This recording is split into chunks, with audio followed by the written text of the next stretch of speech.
Hello and welcome to The Diverse Bookshelf with me, Samia Aziz. On this show, I interview incredible authors doing a deep dive into important themes and issues while talking all things books. Our names are possibly one of the most important pillars of our identities. Often given to us by somebody else, usually parents, a family member, a friend, somebody that really matters to us. They usually mean something. For many of us, our names reflect a tie to our heritage, our faith, and our history. What's even more interesting is how our names interact with the world we currently find ourselves living in. This week, I'm speaking to Sheela Banerjee about her book, What's in a Name, where she explores all these things and more. It's fascinating. Sheela Banerjee is a journalist and academic and has worked for many years at the BBC and Channel 4, directing programmes which told powerful stories of individual lives. She's also worked as a radio reporter and a BBC producer on current affairs and political programmes. She left TV to undertake a PhD on Virginia Woolf and T.S. Eliot. What's in a Name is her first book. Now, before we get on with today's episode, I just want to remind you that you can support the show. Join me on Patreon and make a subscription, and you can get access to a special bonus episode every month. Find me on patreon.com/The Diverse Bookshelf Podcast. Now on with the show. Hi Sheela, welcome to the show. Thank you so much for joining me. How are you today? Hello, thank you for asking me. Yeah, I'm good. It's a bit nippy outside, but I'm fine. Well, thank you so much. I'm so glad to have you on the show. I can't wait to get into talking about your first book called What's in a Name? Friendship, Identity and History in Modern Multicultural Britain. So let's go back a little bit. Tell me what really led you to writing this book and your particular interest in our names. It's a kind of long journey, really. In a way, I've always been fascinated by, people's stories, people's lives. And it's part of the reason why I went into making films, into working in television. I love telling people stories, but then I also love language. And when I left TV, I kind of followed a passion for reading, for words, and went off back to academia, studied English and did a PhD. And the book sort of almost is a culmination of that huge journey in a way. It's a love of language, it's a love of telling stories. And also as an South Asian woman growing up and being an adult, living my life in this country, I wanted to tell my story, and I wanted to tell the story of our generation, really. So that's really part of the, impetus for writing the book. And also names are words, they're language. And so that was so fascinating. As soon as you start kind of picking at the threads of a name and unraveling it, it's so dense with meaning. Mm. I'm also really fascinated in names because, as you rightly go into in the book as well, like just hearing somebody's name kind of like sparks all these different ideas you have about like who they are, where they've come from, where their families have come from, maybe like historically what the journey of their family was like. And before we kind of get into some of that, I wonder like what your own experiences have been with your name, because you do, that is, I feel like, the start point of the book. Yeah. Because your first name is Sheela, but it's spelled Sheela, which is not the typical English or Anglo spelling of the name, which is Sheila. Yeah. Which is funny because actually your spelling is phonetic, and the other one, if you look at it, you're just like, is that Sheila? What is it exactly? But yeah, like I just wondered if you could speak a little bit about your own experiences with your own name and the journey that you've been on in sort of uncovering and understanding, but also embracing it. Well, it has been a real journey, actually, because when I was a kid in school, so I grew up in like outer West London suburbia in Hayes in Middlesex in the 70s and 80s. And being called Sheela as a little brown girl in an all-white working class school was really odd, because the only other people that were called Sheela were these older white women, older English women. And, I was a little immigrant girl in a very racist time, and I felt inferior to these women, but yet I was carrying their name. I was carrying a very English sounding name, and actually it was kind of like a sort of dress that didn't fit or something. And it, in a way, that name that didn't really fit pointed to the fact that I didn't fit, that I was in this kind of in-between space. I was the child of, immigrants from West Bengal living in this very white area in a society that made it very clear in the 70s that they didn't really want us. And so it's quite hard. But when I thought about my name as an adult, I asked my mum, I was hoping that it had some Indian meaning behind it, because it is, as you say, it's Sheela with 2 E's. And she told me, this was when I was in my 30s, that, it comes from the stone that's used to worship the god Shiva.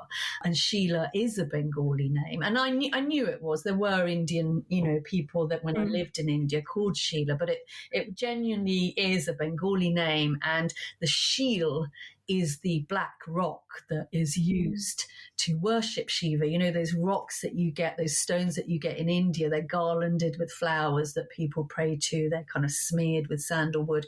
And so it's got this Bengali heritage, which, now I really like. But, it is quite a difficult name with a difficult history in a way, because, the fact that I have this name that is this, very hybrid anglicised name given to me in 1967 when I was born by my immigrant parents tells that story of their situation and their powerlessness in a way as immigrants who are really trying to fit in.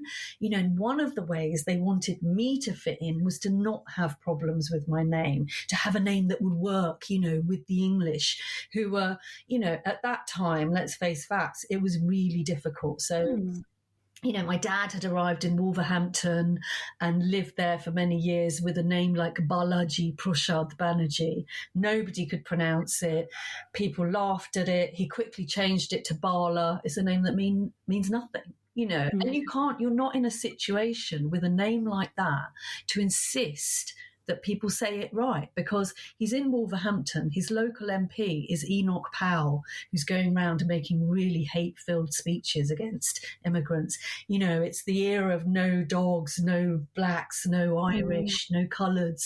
You can't find work. It's difficult to find somewhere to live. So you can't go, I insist that you say my name correctly. You just accommodate, and you give your daughter, when she's born, a very accommodating name. And for me, yes, they were optimistic about being in this country. They loved it as well. But also it's about the age-old powerlessness of immigrants in a new country. Absolutely. And I mean, I just... I really feel for like our parents of that generation that had to make these kind of decisions. And I mean, we still do it to some degree for sure, but I think it doesn't feel as heightened in many ways. But especially at that point when they were so much of a minority that was so heavily persecuted and so heavily targeted. But what I'm particularly interested in your name is, so we have Sheela, which is very easy to pronounce, which, a lot of, as you said, like there are a lot of white middle-aged women that are also called Sheela or older women. But your surname is the same, Banerjee. Yeah, the surname was Banerjee. And like, I think what I found so fascinating, like reading your experience, was that you talk about how, especially like growing up, you had this desire to kind of like shed your Indianness almost because you wanted to fit in and be accepted, which I think is such a common experience for daughters and children of immigrants, myself included, even though I grew up in the 90s and the early 2000s, but still I still remember that feeling of just wanting to be accepted as British, and being ashamed of certain things and minimizing my South Asianness and minimizing my Pakistani identity. And I feel like it's such almost like a visual representation of being torn. You had the Sheela part of you, and then I guess you had the Banerjee part of you. And I just wondered if you could speak to that experience. Absolutely. So, I mean, it's you're in this strange situation. So here I am, Sheela Banerjee, as a kid, I'm 9, 10 years old. I'm with Elizabeth Allen, Sonia Bright, Kerry Davis, Sean Cook, Tracy Howard, Wendy, Lisa, and I'm Sheela Banerjee. And basically, half of me is absorbing all the racism, and I'm feeling it, and the mockery of my parents' accents, of the racist abuse that I see everywhere. You get called a wog, the P word, the N word, everything going. But on the other hand, I'm a kid. I want to be as British as possible. I love watching British sitcoms. I loved Mind Your Language, which was a sitcom which basically ridiculed all of us. And the Carry On films. I love Christmas. I followed all the fashions. I loved all the things like Grease, the musical, everything that was around me, I absorbed like a sponge. And part of that, what happens is you've almost got two personas in your head. So I have got the Banerjee side, the Indian side, and then I've got this British side that I am becoming, almost looking at that with shame. It is the Bengali part of my heritage, symbolized through my name.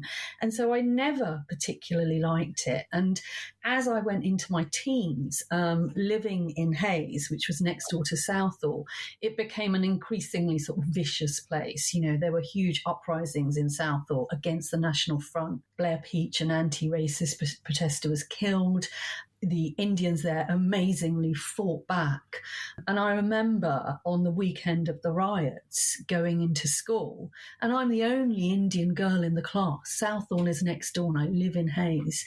And I remember one of my white friends, her uncle's pub had been burnt down by the Indians because her uncle was hosting a gig by National Front far-right bands, and I was in the middle of this kind of very tense time racially. I don't blame my friend's family, everybody was kind of caught up in this. But to be a Banerjee, it was survival meant you had to be as British as possible. I could not have a trace of an Indian accent. And we had actually been to India and just come back then again. And I remember being so worried as we were coming back, thinking, do I sound Indian? Do I sound Indian? Trying to practice my kind of London accent. And it was a really uncomfortable time. And what happened was I just latched on to the most British kind of subculture going, which was to be a punk. And, I had the spiky hair, the eyeliner, the ripped clothes, skull and crossbone dungarees. I mean, I was doing everything to shed that Banerjee side of me. And I liked all the kind of British music. I didn't like the smell of curries. I didn't even like curries when I was a teenager. I was so desperate to be British. But of course, I was taking in the Indian side, and I did slowly come back to it. But it was a very confusing time because you're trying to be British, but the British don't want you. It's very clear, Margaret Thatcher won because of, things like saying they were going to be swamped by immigrants and, with a much more racist election campaign. And racism in the early 80s in places like Hayes and Feltham and Northolt, these are quite boring suburbs and the story isn't really told. Racism was a fashion. Going around being a skinhead, being abusive on the streets towards Indians, that was fashionable and fun. It was a sport for teenagers, and it was humiliating and frightening being an Indian kid going around with this name. It's not an atmosphere where I'm going to be proud of my Banerjee surname. Yeah, absolutely. And I think I think about the experiences that I had growing up, or even young people or younger people today. And I think there is there is a lot more, I think, nuance in how people express and explore their identity. I think, and obviously we live in a world that is more multicultural, that is more interconnected, that has historically changed so much.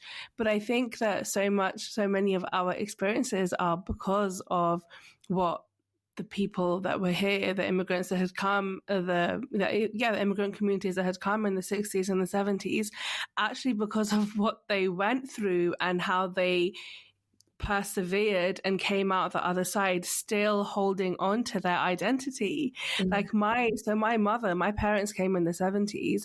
My mother to this day, every single day, wears a shalwar kameez. She has never once worn a pair of jeans. She has never donned Western clothing. Yeah. And I think that, and obviously, like, as a child, I had very mixed feelings about that. But now I look at her in awe, and I think because you did, and my mom has been working in a primary school ever since I was like 5. So we're talking, 28 years or odd.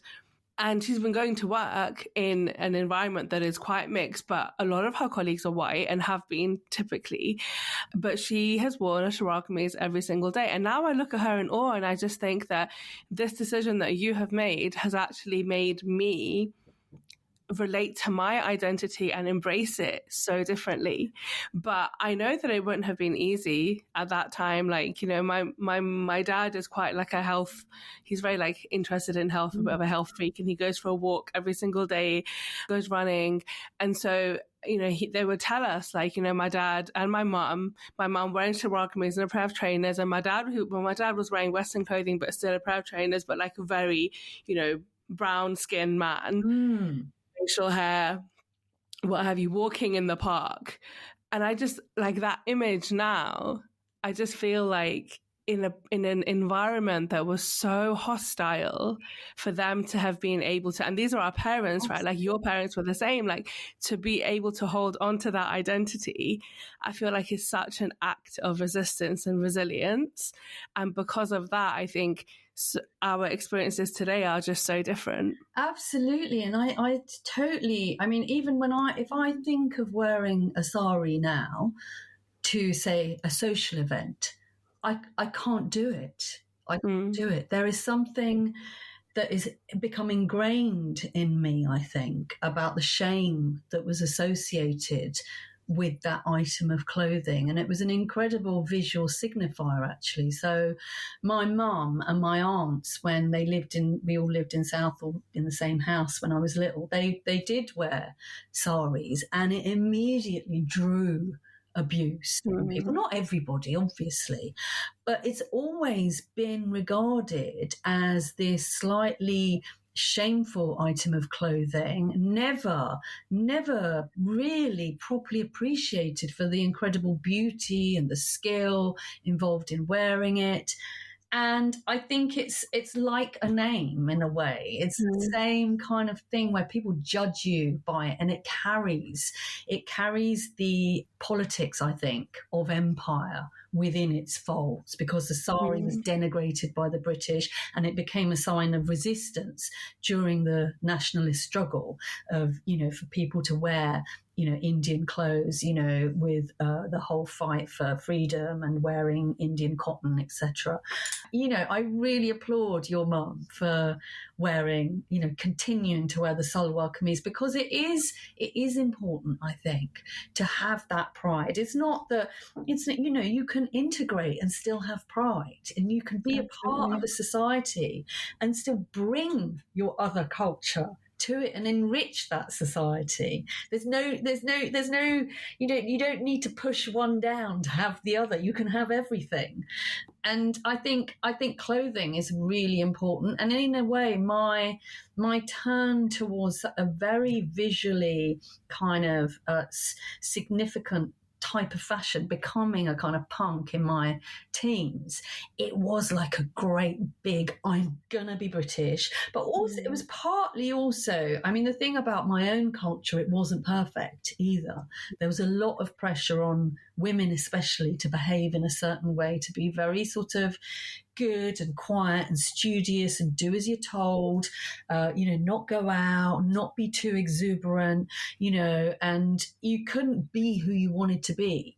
And I think that was a bit of that as well. It's like, through my clothes, I'm going to show you that I'm going to do what I want by wearing actually what everybody else around me was wearing as well. So it wasn't that radical, but yeah, they're an important thing, I think, clothes.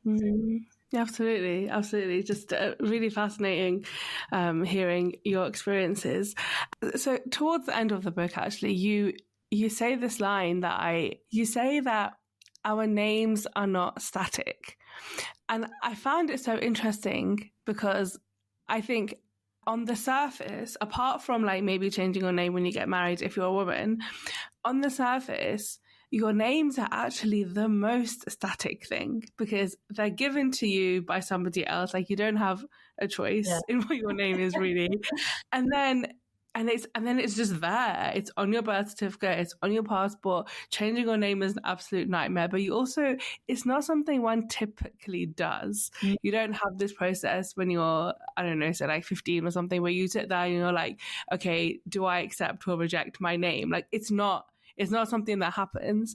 But obviously, like, you talk in the book about the way that we do sometimes change our names, if not officially, but in society and in community or at home, and how also, like, then over time that changes within families and across generations. And I wondered, again, if you could just speak a little bit about what made you say that our names are not static.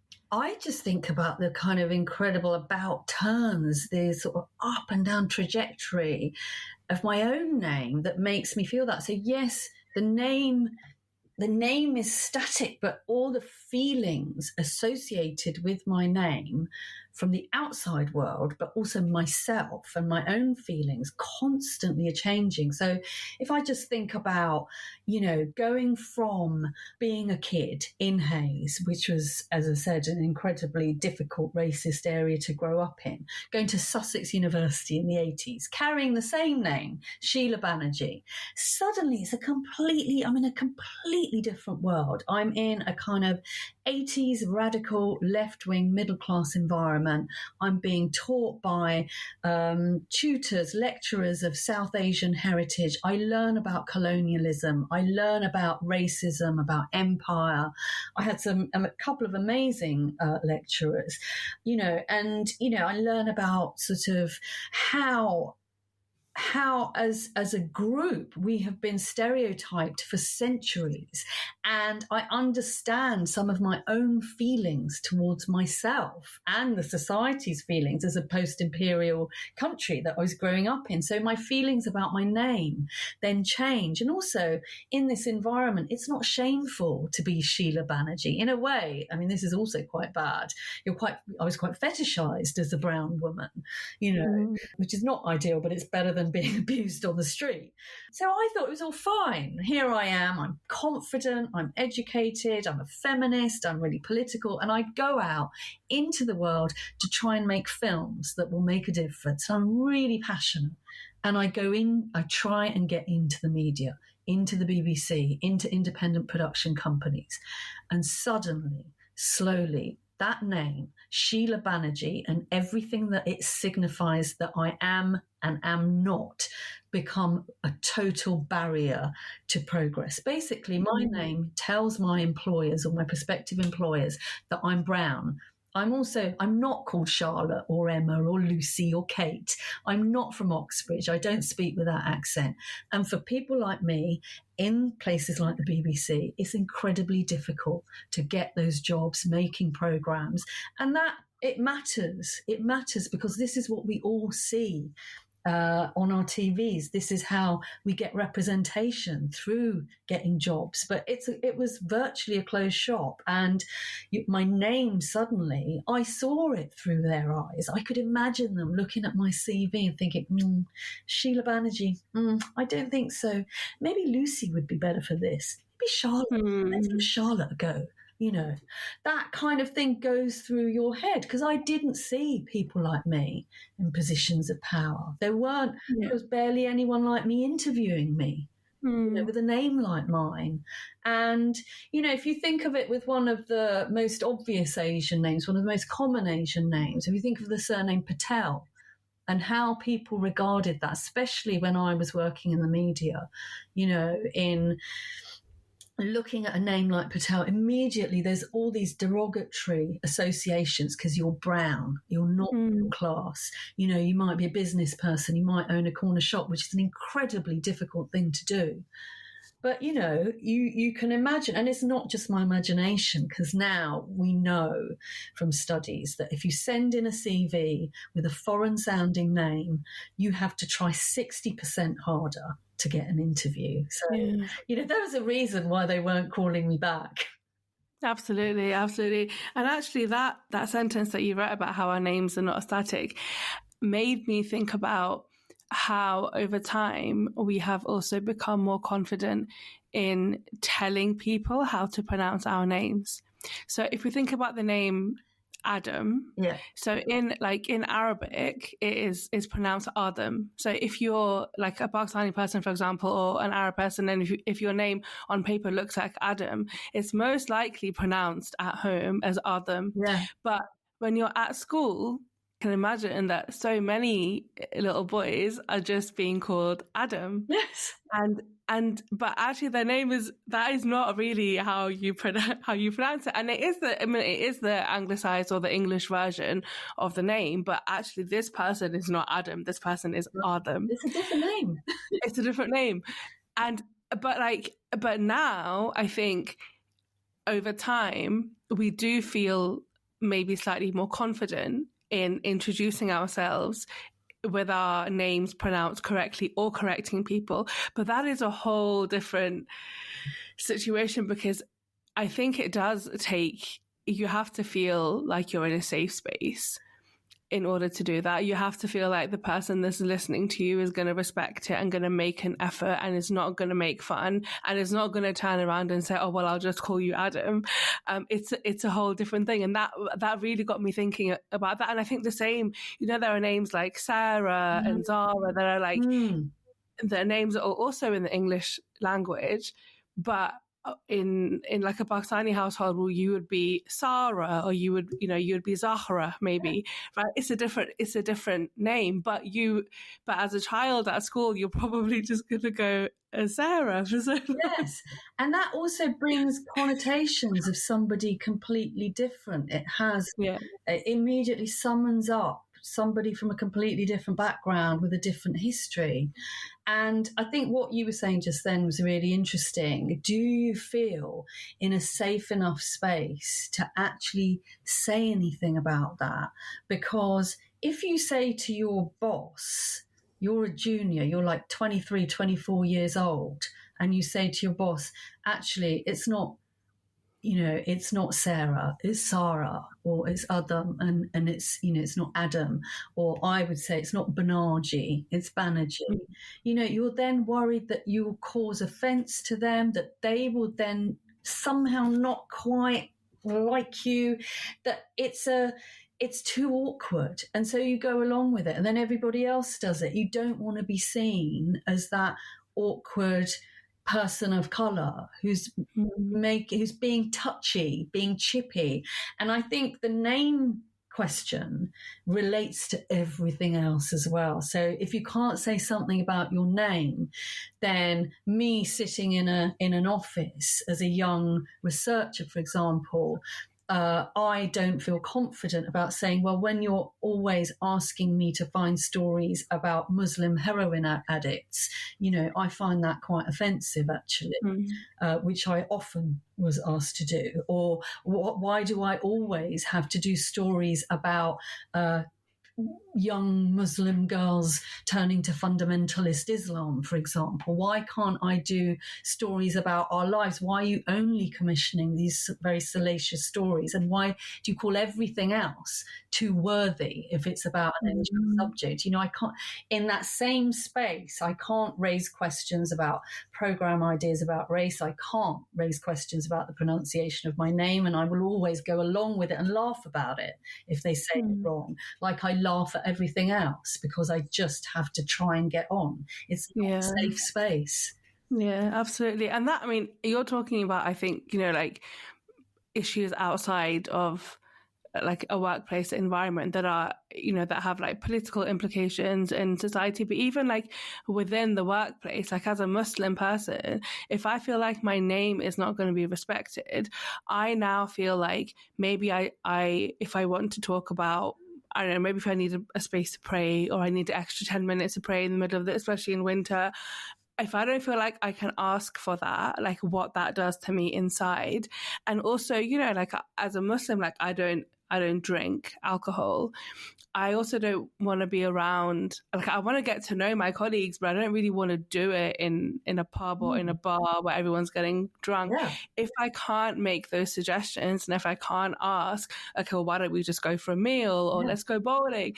If I feel like I can't make those suggestions, I will never feel accepted, and I will never feel safe and comfortable in an environment, and constantly kind of like minimizing yourself, but then also missing out on some of those like team building and getting to know people, which is really not fair and very tough as well. And I think the name issue is like a little flag that's flagging all of that up.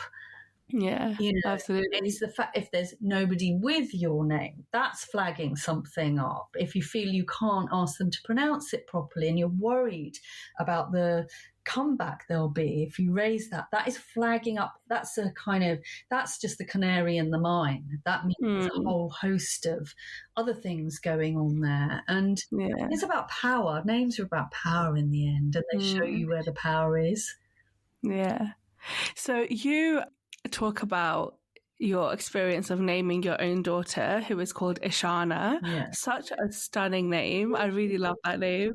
And I think what I found even more interesting is Ishana is mixed race. So not only is she like Indian, but like Indian British from your side, but she's also got her father's who is a white man, right? So she's mixed race, but you and your husband decided to give her a name that was Indian, and I find it so interesting, that kind of like thought process and that decision that you made, and you detail it really like very openly in the book about the different names that you considered, that you had to then sort of say like, no, this is probably a little bit too Indian for Britain, and then deciding on a name.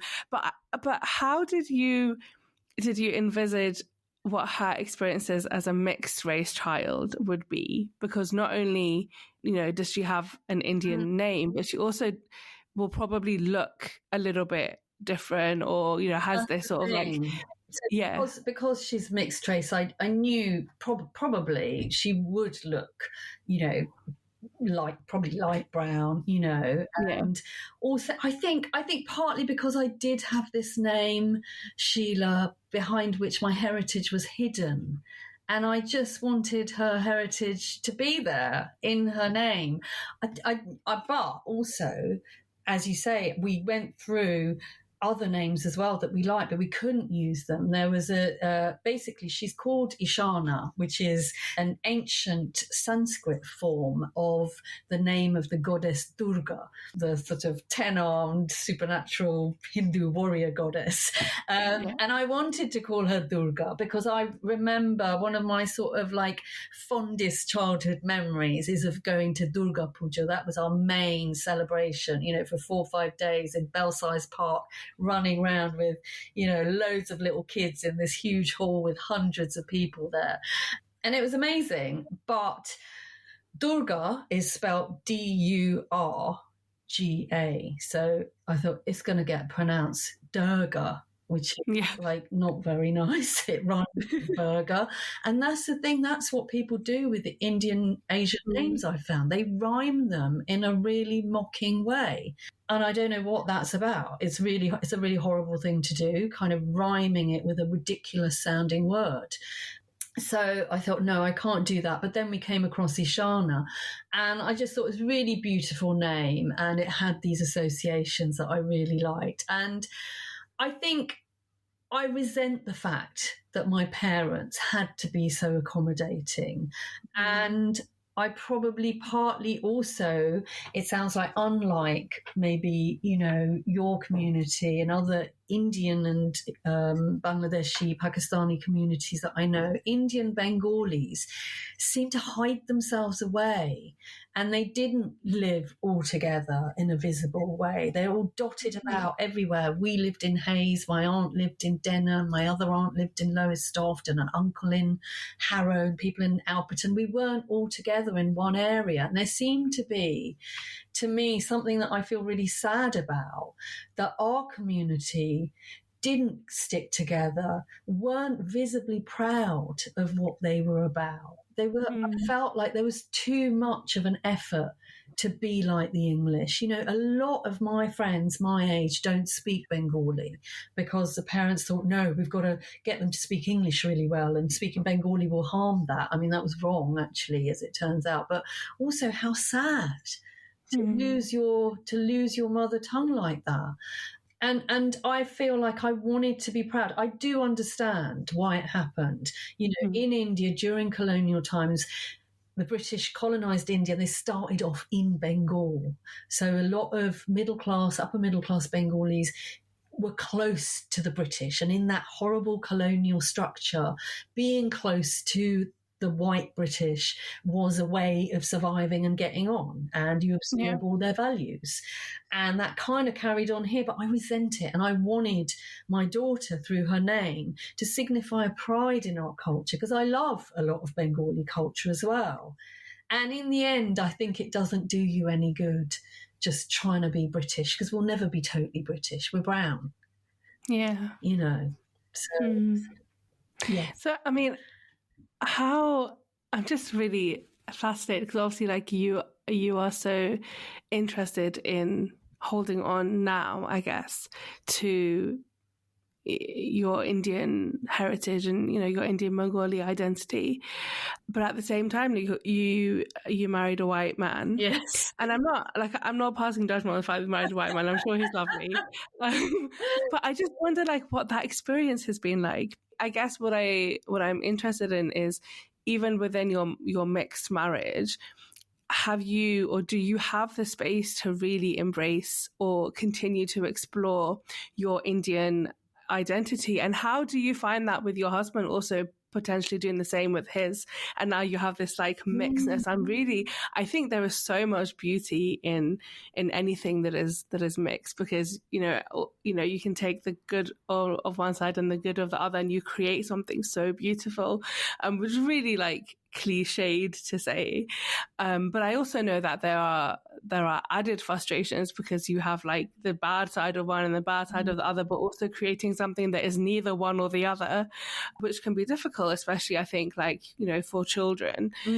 But yeah, like, do you in this sort of like mixed world that you guys have created, do you feel like you're both able to explore this separate identities that you also have in terms of race? So I think it's a really good question, actually, and it's something that I struggle with a lot. I sometimes feel like I'm not being Indian enough, I look at, say, other Indian families in my area, and they kind of live in multi-generational households, and they've got, other Indian partners. I don't have that. But as you say, it's mixed. That's why. So, for example, one of the main things that I've done with my daughter is that I've taught her Bengali. So she is bilingual. She understands and speaks.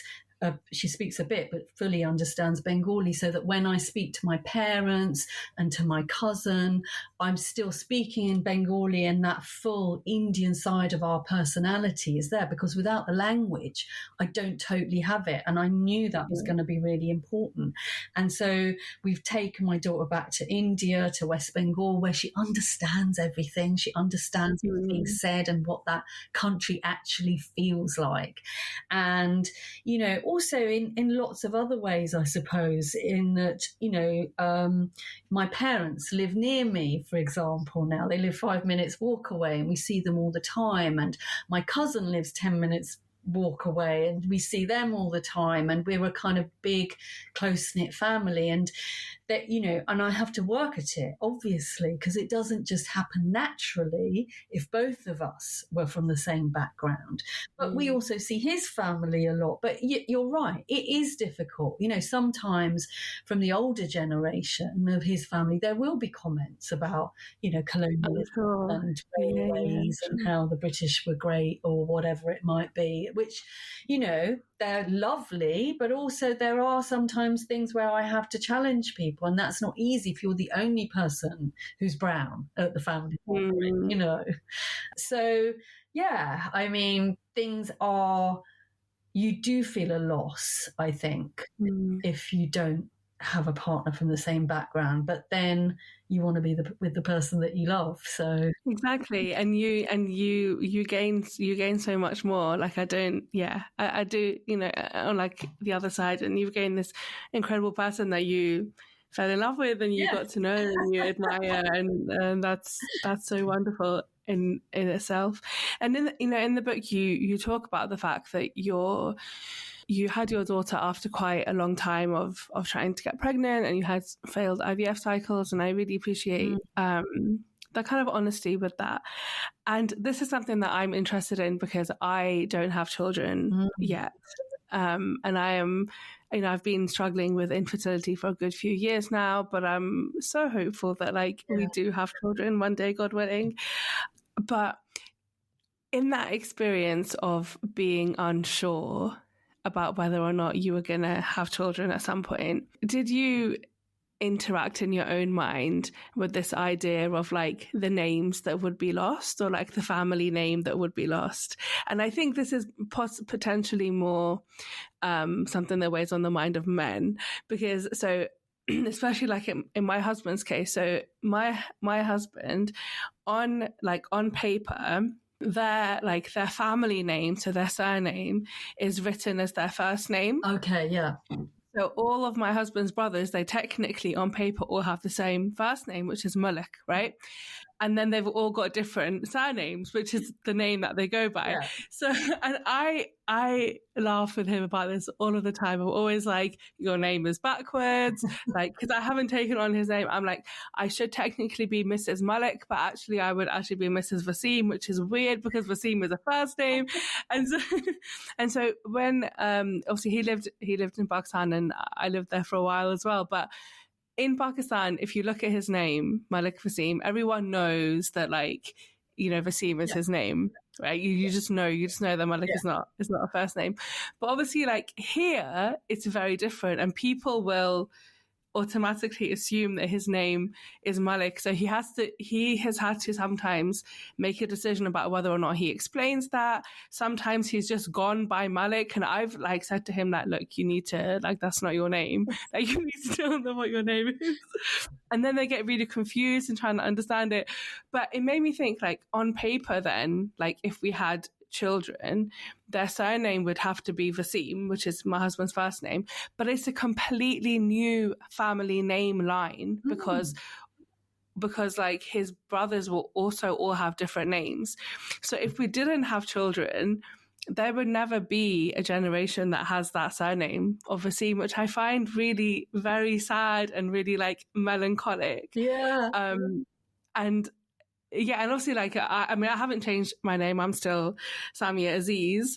But obviously, like, maybe at some point I would if we had kids. Like, I've had that conversation that maybe I would like us all to have the same surname if we have children. Yeah. But yeah, like, I do sometimes think about that, because in this case, like, it is going to be a completely different family name. There's so and then it just may never happen. Yeah. And I just wondered, like, if you ever thought about those kind of things when you were experiencing difficulty in having children. I think when we were having problems conceiving, then that it wasn't so much about the name, because I would lose my possibly if I was going to keep the first name, have a Bengali first name for my child, which I always really wanted, I would have to give up the surname. I knew. Yeah. Also, I've been very conflicted about Banerjee because not just because it's not my actual surname. It's a name that was changed by the British because it was Bandyopadhyaya originally, and they couldn't be bothered to pronounce it. But also the associations with caste. Your name signifies where you are in the caste system, and Banerjee is a Brahmin, Hindu Brahmin surname, the top caste, and it's an incredibly oppressive system, and I really, really dislike it. And so, it was really, I was losing that name anyway. What was really hard in a way was, I think in our community, there weren't any examples of people adopting. There was a stigma around infertility. I knew so many Bengali couples when I was growing up who didn't have children. So obviously there had been fertility issues, but it was never spoken about. And people never spoke about having IVF. This was obviously 15 years ago. I had family members always asking me, when are you going to have children? Don't you want children? Things like that at family gatherings. That was what was really difficult for me, I think. And I think also possibly because of things like the caste system, which is a hereditary system, you're born into a particular caste, possibly the kind of adoption and how if I'd adopted, how that child would be welcomed. I worried about how that would work in my family, because I'd never seen it. And then there is this centuries old hereditary system. However much people say they don't follow it or they don't like it anymore, it's kind of there in people's psyche.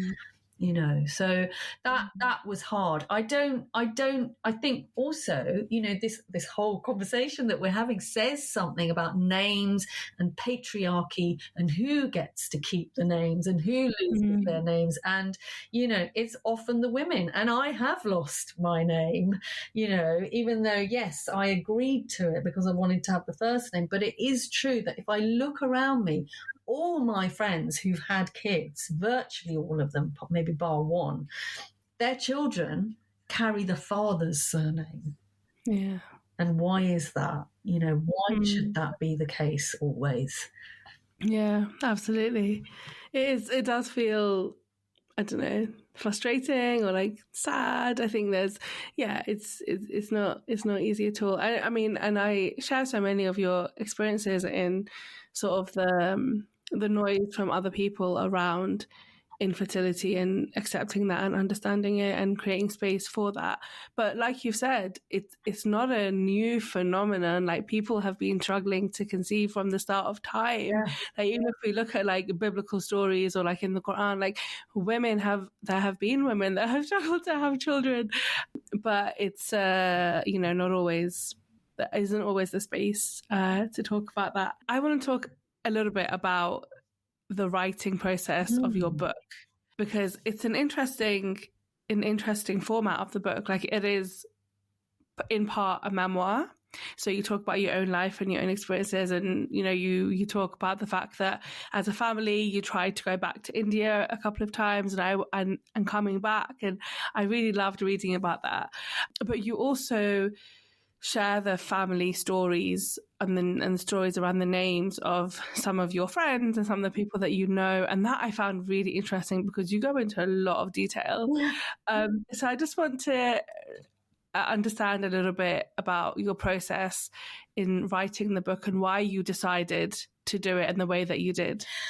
So first of all, I started off like writing some articles for The Guardian. And when I was trying to think of what do I really want to write about, I was trying to go back into journalism. And I just really, I started off writing about my heritage and my life. It was, and that's what came into my head. And I wrote an article called What's in My Name? And it was like where it suddenly occurred to me, my God, when I think about it, there's, like I said, so many stories in there. But also, I think being of this age, I'm in my 50s, and I suddenly kind of look back and I felt like, oh my God, I have been through like the most kind of momentous 50 years of race relations in this country as an individual. I'm just an ordinary person, but it's such a kind of, for all of us, for all of our parents, it's such a kind of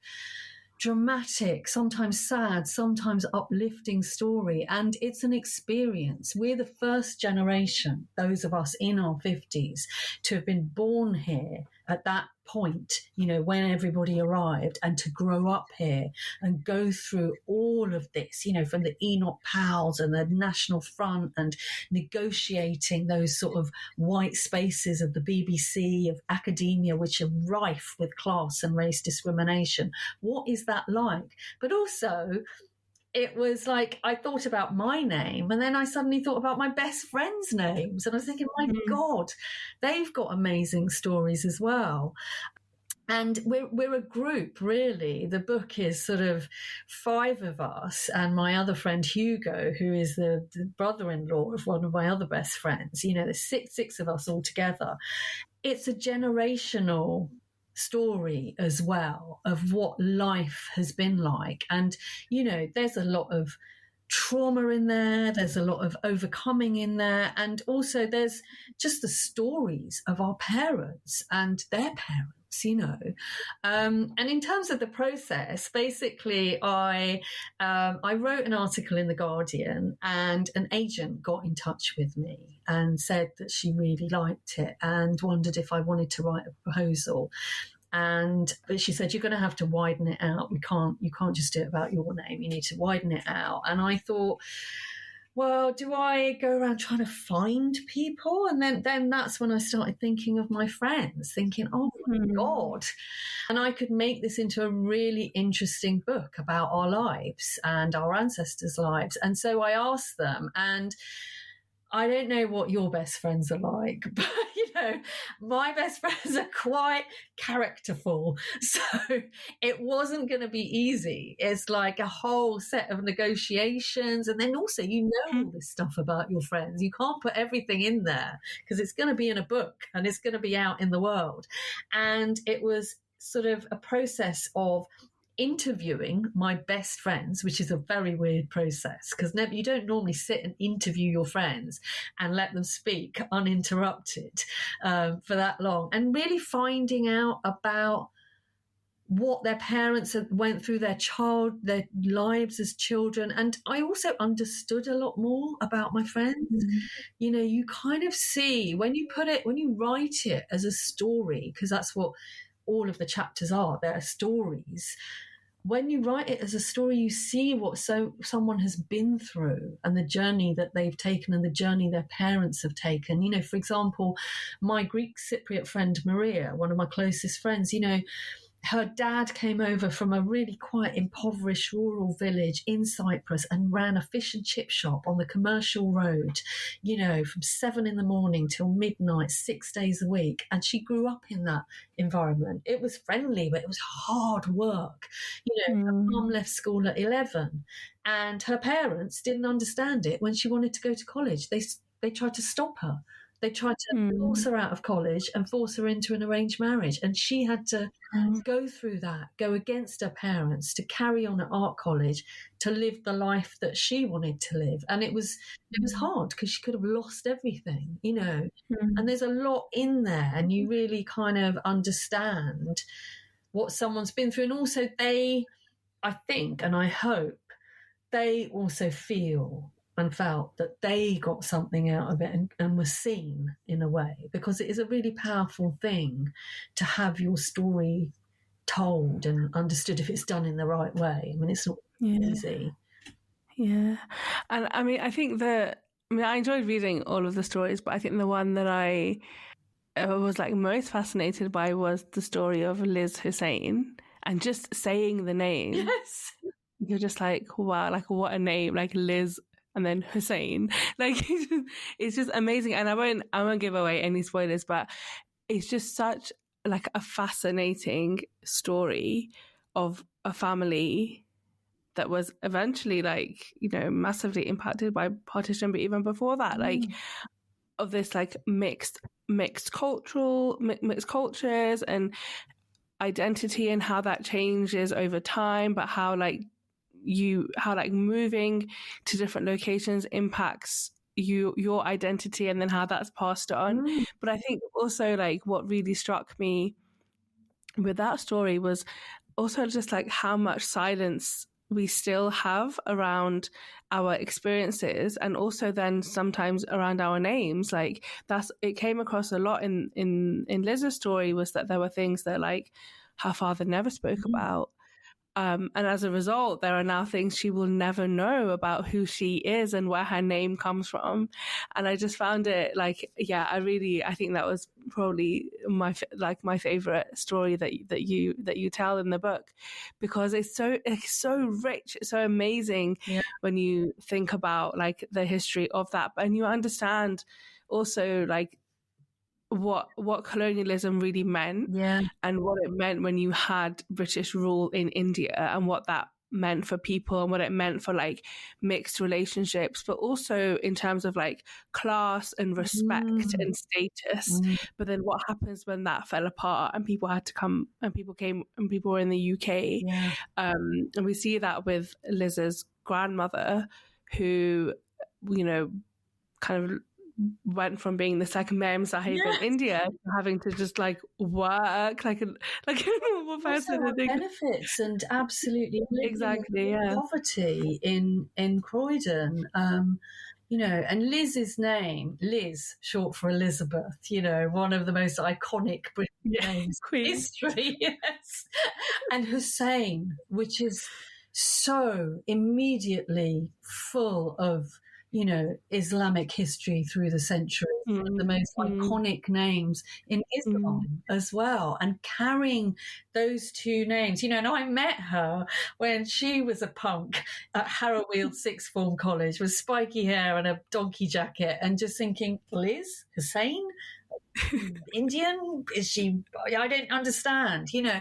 And part of that not understanding, as you say, was that Hussein name, the history had been lost because of that trauma, that massive trauma, and the loss of life through partition. And also it was fascinating going back to finding out what are the origins of this mixed name. And it all starts off with, you know, her devout upper class grandfather, Qazi Muhammad Hussein, who came over here in 1910 with a scholarship to study maths at Cambridge, and fell in love with a working class English woman called Olive, and took her back to England and turned her into this sort of glittering high society figure. And it was I didn't even know all of this about her, because her own father barely spoke of it, because they lost all that during partition and during the war, when the family, you know, got split up, and I won't go into the rest of it, but it was, you know, partition, war, prejudice in the 70s, all, you know, combined to form the teenage girl that I met when we were both 16, where she never really had any sign of the Hussein part of her life. But it's her name, right? Like that's what is so shocking about this story, is that it is like literally her name.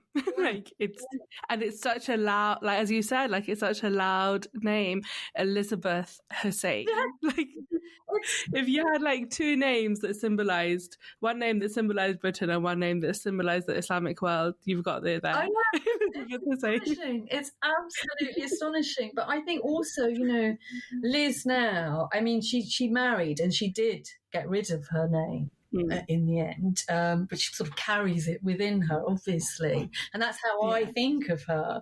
But also she's a therapist now, and she deals with other people's trauma and other people's stories. And she's made a life now of listening to stories that are being told, which is exactly what didn't happen in her family. Yeah. Oh, there's still so much silence around partition, but like war and conflict generally as well, I think. But you know, it's heartening to see the spaces that are opening up. But I think what is so scary, especially about partition, is that we are losing that generation. And as we lose them, we lose the history, we lose the nuances of what really happened and understanding what happened like to our own families at that time, which is really sad. But Sheela, thank you so much for your time today. It has been so wonderful speaking to you. And you, absolutely. Yeah, and I really hope. Thank you. I really hope that people do pick up the book. It is A What's in a Name? Friendship, Identity and History in Modern Multicultural Britain. Thank you so much, Sheela. Thank you. Thank you. It's been amazing. If you enjoy the show, please follow, like, subscribe on your podcast platform of choice and connect with me on social media. I'd really appreciate it if you could rate and leave a review, as it helps more people find the show. Also, I would really love it if you could join my Patreon community and help support this show so that I can keep making incredible episodes just like this. Find me on patreon.com/The Diverse Bookshelf Podcast.